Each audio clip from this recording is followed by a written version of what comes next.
be going over the nephrotic syndrome. I had uploaded a video, but it came out really dark, and so I'm just going to be doing a voiceover now. So that's why you're going to see this again. But um, the reason I chose this is because I had a question over Hesse about it, and I didn't know it. So it made me curious, and I went back and started looking into it, and then I realized we are going over the renal lecture next week. So this would help because this is also a disease in our chapter. So that what the nephrotic syndrome is, well, first of all, the hallmark sign of the nephrotic syndrome is foamy frothy urine. Like, that's just something to remember. It's always important to remember those hallmark signs with any disease process. It's just really going to help you. Okay, so now that's out the way. I'm going to be talking about minimal change disease, which is a disorder under the nephrotic syndrome. Um, so, what happens is there's damage to your glomeruli, and your glomeruli, it's usually only able to filter water, ions, and waste. That's it. But whenever there's damage to the glomeruli, it becomes inflamed. When it becomes inflamed, it becomes more permeable to allowing blood and proteins escaping through that filter and um, leaving the body through your urine. And that's really not a good thing because you need these proteins to keep your whole body in check. So when you're losing excessive amounts of that protein, and sometimes you're losing protein and blood, it can really cause really bad effects on the body. So before I get more into the nephrotic syndrome, I have this, you can see right here, I have this little picture that says nephrotic syndrome and nephrotic. And I was so confused because they look similar, right? So all you have to know with these two is with the nephrotic syndrome, you're losing blood in your urine with a little bit of protein. And with nephrotic syndrome, you're just losing excessive amounts of protein. And the way it presents is you're going to see some edema with nephrotic syndrome. And with nephrotic syndrome, you're going to see a lot more of those high hypertension blood pressures with the nephrotic syndrome. So that's just a quick and easy way just to differentiate the two. But I'm going to be talking about minimal change, and that's definitely underneath the nephrotic syndrome because it's a loss of excessive amounts of protein. So minimal change happens to kids 10 and younger. Um, there's really not a known reason why it happens. They're thinking sometimes it can be linked to NSAIDs, lithium, ampicillin, Hodgkin's lymphoma. There's also a nephrotic syndrome that's called post-streptococcal, and that's because after somebody has been diagnosed with strep, well, had strep most of the time, didn't even know it, um, they can have problems 2 to 3 weeks after that with inflammation and then excessive amounts of protein loss and also blood loss as well. But so there really is no reason why this is happening to that.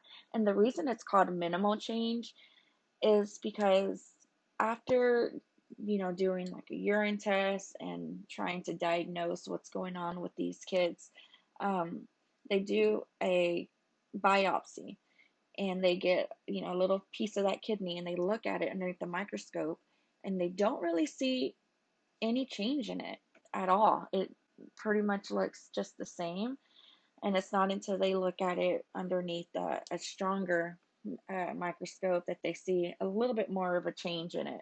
But so that's why it's called minimal change. Um, so again, the glomeruli only filters water, ions, and waste. Anything else is too big to go through. But once it becomes inflamed, it leads to increased permeability, and then that leads to that excessive protein loss in the urine. So your signs and symptoms are going to be edema, hypertension, massive proteinuria, which is that frothy urine, hypoalbuminemia, hyperlipidemia, and they're going to be at a very high increased risk for infection. Um, so besides that frothy urine, you're going to be looking, and your client's going to be presenting with swelling.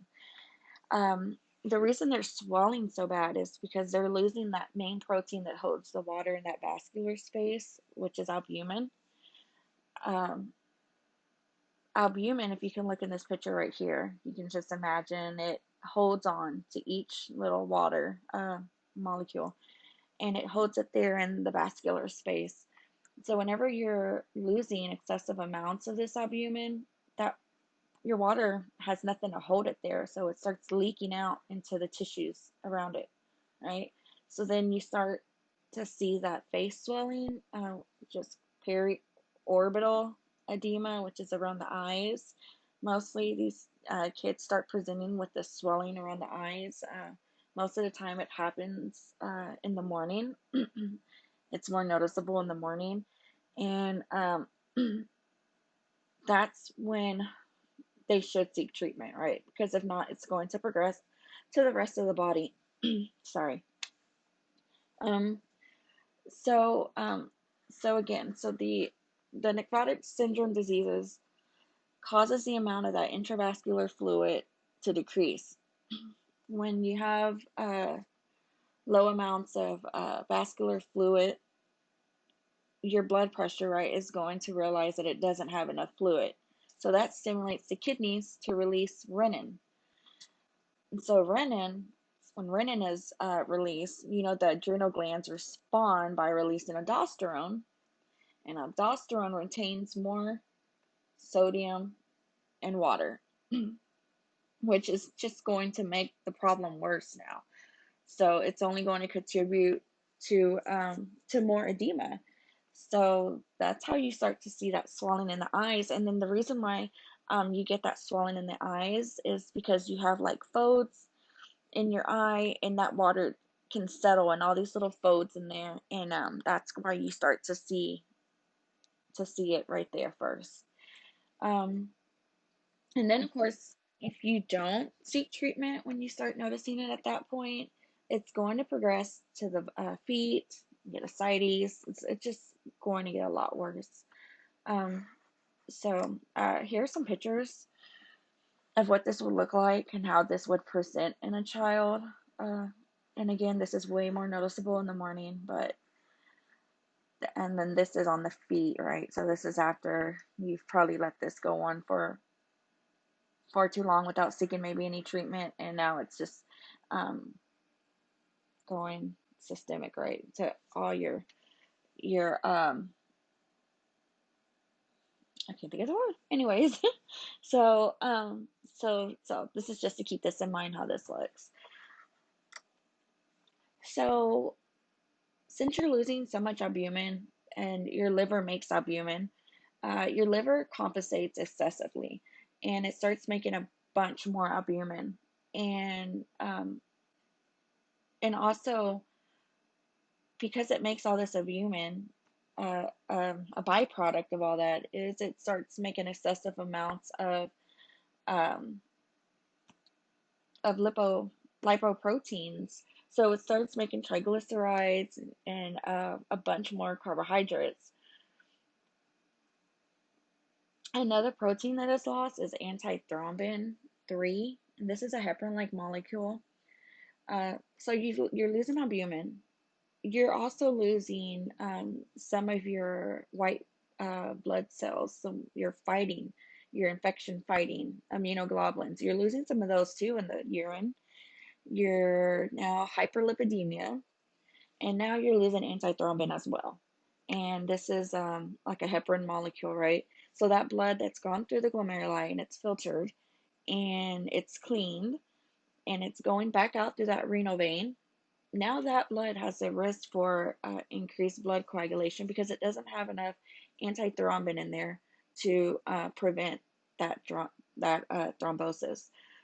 So that thrombosis has a risk for it could embolize, and then when it does that, that's when you get pulmonary embolism and your DVTs. That's when they're at risk for that.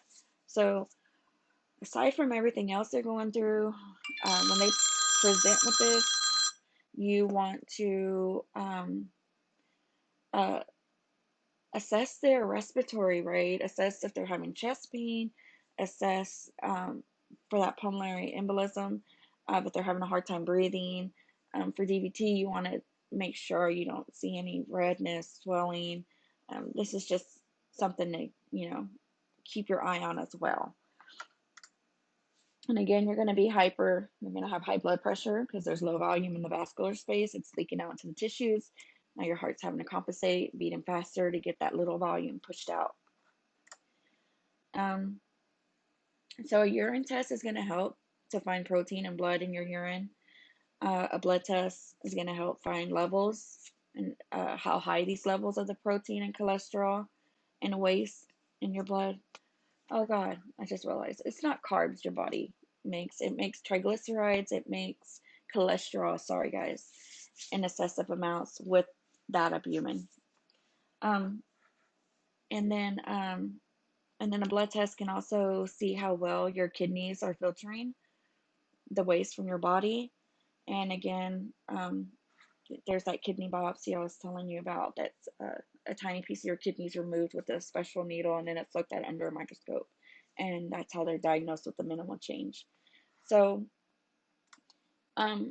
treatment for this for children, it's pretty good because most of the times they're put on steroids.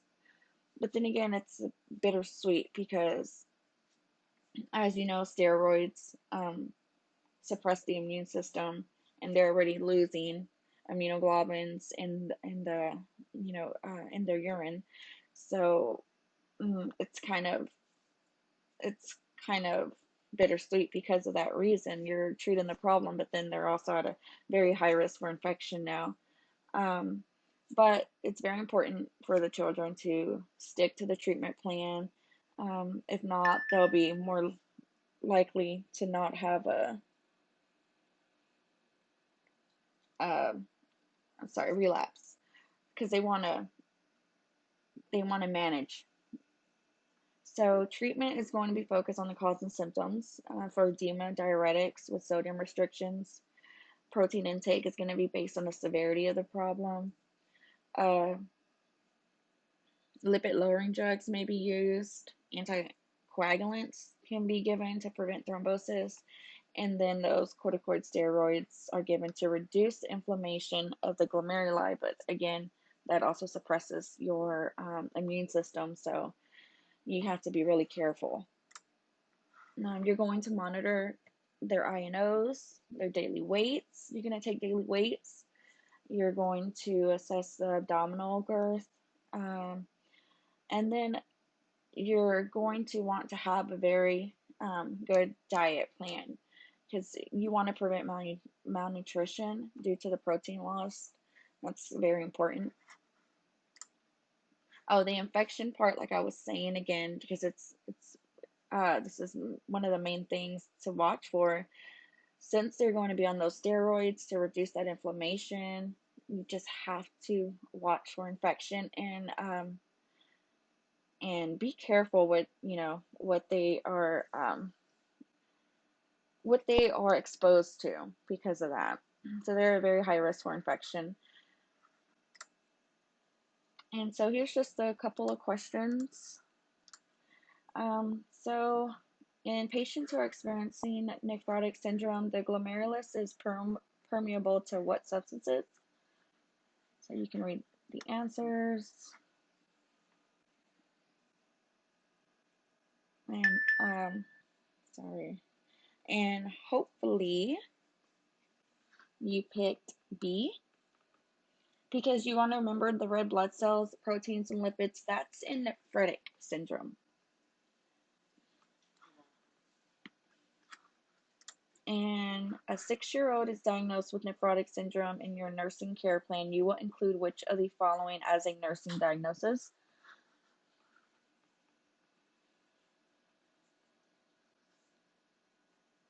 And that is risk for infection. You are collecting a urine sample on a patient with proteinuria due to nephrotic syndrome. As a nurse, you know it will appear as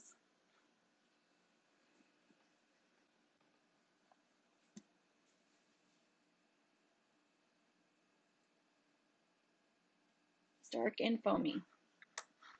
Thank you.